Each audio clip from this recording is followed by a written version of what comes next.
इसको ये बड़ी राहत देने का काम किया है। आरबीआई के इस फैसले को किस तरह से देख रही हैं आप?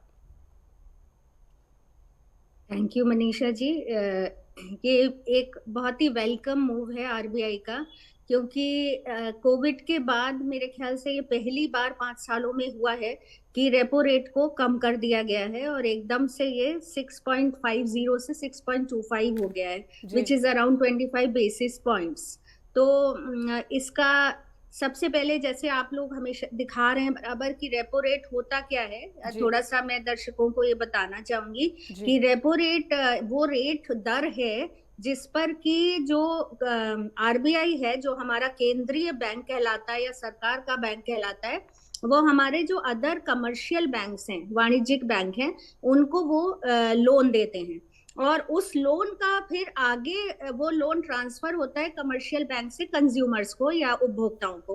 तो इस जी। तरह से एक चेन है कि जो ब्याज दर जिस पर कि कमर्शियल बैंक को आरबीआई से लोन मिल रहा है, अगर वो कम हो गई तो ऑटोमेटिकली जिस लोन को कमर्शियल बैंक उपभोक्ताओं को दे रहे हैं, वो भी दर कम हो जाएगी या सस्ता हो जाएगा। इसीलिए आज की डेट में होम लोन या जो भी आपके अदर लोन्स है, कार लोन है, ये सारे लोन सस्ते हो रहे हैं। तो इसमें एक पॉजिटिव मूव है कि इससे उद्देश्य इसका यही है कि जो हमारी एक अर्थव्यवस्था में जो कहा जा रहा है कि एकदम से एक मंदी का दौर आ रहा है और कह सकते हैं कि लोगों की डिमांड मांग जो है वो कम हो गई है, तो उसको बढ़ाने के लिए ये सब किया जा रहा है कि ऑटोमेटिकली क्रेडिट एक्सपैंड होगा। आपका जो लोन दिया जा रहा है वो बढ़ेगा, और जब वो बढ़ेगा तो ऑटोमेटिकली लोगों के हाथ में पैसा ज्यादा आएगा, डिमांड बढ़ेगी, उनकी मांग बढ़ेगी, और मांग बढ़ने से उसकी पूर्ति को बढ़ाने के लिए फिर प्रोड्यूसर्स या निवेशक, मतलब ये सारी जो एक्टिविटीज हैं, इकोनॉमिक एक्टिविटीज जिनको हम आर्थिक क्रियाएं कहते हैं, चाहे वो उत्पादन हो, चाहे वो विनिमय हो, चाहे वो वितरण हो, ये सारी चीजों में एक पॉजिटिव अपहीवल आएगा या बढ़ेगा, जिसका कि एक पॉजिटिव इम्पैक्ट पूरी अर्थव्यवस्था पे आएगा और अर्थव्यवस्था ऊपर उठेगी, इकोनॉमिक ग्रोथ होगी। ऐसा सोच के आरबीआई ने ये कदम उठाया है। बिल्कुल अनुपमा जी, जहां ये भी तक आपसे जानना जी, चाहेंगे कि कौन कौन सी बातों को ध्यान में रखते हुए रेपो रेट को घटाया जाता है या फिर बढ़ाया जाता है? सबसे पहले तो यही देखा जाता है कि अगर आपकी अर्थव्यवस्था में लोगों की जो इस तरह की प्रक्रिया एक्टिविटीज हैं या इकोनॉमिक एक्टिविटीज हैं, अगर उसमें कहीं कमी आ रही है, जैसे अभी बजट में भी पूरे तौर पर ये बात हो रही है कि लोगों के पास डिस्पोजेबल इनकम नहीं है, मतलब खर्च करने के लिए आय बचती नहीं है जी। क्योंकि इतनी महंगाई हो गई है। तो अगर उसको हमें बढ़ाना है, जो उनके हाथ में, जिसको हम डिस्पोजेबल इनकम इकोनॉमिक्स के टर्म्स में कहते हैं कि personal income minus personal taxes, तो जी। आपके टैक्स भी कम कर दिए गए बजट में, इसीलिए कि आपका अपने आप से जो डिस्पोजेबल इनकम है वो बढ़ेगी। जब लोगों की डिस्पोजेबल इनकम बढ़ेगी तो ऑटोमेटिकली आपकी डिमांड बढ़ेगी और उत्पादक को फायदा दिखेगा उत्पादन बढ़ाने में, निवेशकों को फायदा दिखेगा निवेश करने में। तो इस तरह से ये कह सकते हैं कि एक ये कारण है जिसके लिए आरबीआई ने ये कोशिश की है। और इसके पहले दिसंबर में भी आरबीआई ने कैश रिजर्व रेशियो को घटाया था। कैश रिजर्व रेशियो भी एक कंपोनेंट होता है हमारी मौद्रिक नीति का, जिसमें कि जो कैश के अगेंस्ट कमर्शियल बैंक को लोन मिलता है आरबीआई से, तो उस कैश का जो अनुपात है वो कम कर दिया गया है ताकि उनको लोन लेने में सुविधा रहे और वो आरबीआई के से ज्यादा मात्रा में लोन ले सकें, और ताकि उस लोन का ट्रांसफर उपभोक्ताओं में ज्यादा से ज्यादा हो सके।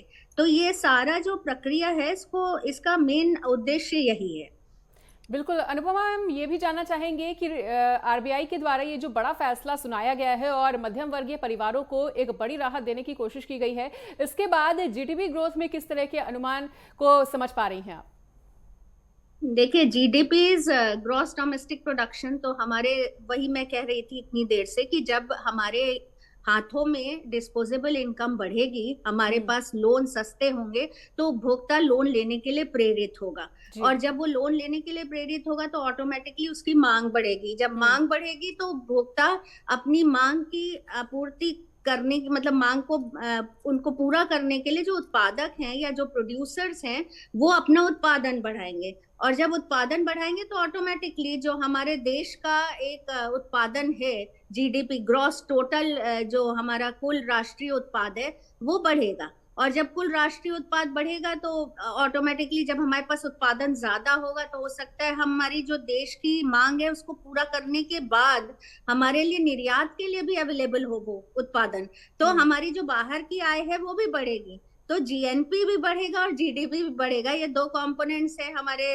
राष्ट्रीय आय के जो कि ऑटोमेटिकली बढ़ने की उस पे जाएंगे अगर हम इस तरह से चलेंगे। तो ये एक मतलब बहुत ही अच्छा सा मूव दिख रहा है और मध्यम वर्गीय परिवारों को भी इससे काफी राहत मिलेगी। लेकिन इसमें एक पॉइंट जो मुद्दा है जिसको मैं थोड़ा सा मनीषा जी आपका ध्यान करवाना चाहूंगी कि जो दो तरह के दर होते हैं जिस पर कि लोन दिया जाता है, एक होता है फिक्स्ड रेट और एक होता है फ्लेक्सिबल रेट। तो ये जो रेपो रेट का फायदा है ये मेनली फ्लेक्सिबल पे मिलेगा, फिक्स्ड पे नहीं मिलेगा। जिनका की जो लोन है वो ब्याज दर एक निश्चित ब्याज दर पे दिया गया है जिसको फिक्स्ड रेट कहते हैं, तो उनको इतना फायदा इससे नहीं होगा। लेकिन जो फ्लोटिंग या फ्लेक्सिबल वाले हैं उनको जैसे जैसे मतलब ये रेपो रेट कम होगा तो कम होगा, अगर ज्यादा होगा तो ज्यादा होगा। सो दिस इज मतलब ये एक पॉइंट है जिसको कि मैं यहाँ पे कहना चाहूंगी। दूसरी चीज जो नए बोरोवर्स हैं जो मतलब अब इसका मेन जो उद्देश्य है वो यही है कि हमारे जो लेनदार हैं वो बढ़ें, अर्थव्यवस्था में लोन लेने के लिए प्रेरित हों। तो ये नए लोगों को उत्साहित किया जा रहा है, तो उन्हीं को इसका फायदा मिलेगा। जो पुराने जो ऑलरेडी जिनके पास लोन है उनको इसका बहुत ज्यादा फायदा नहीं मिलेगा। तो ये दो चीजें हैं जो कि मैं हाईलाइट करना चाहूंगी इस मूव के प्रति।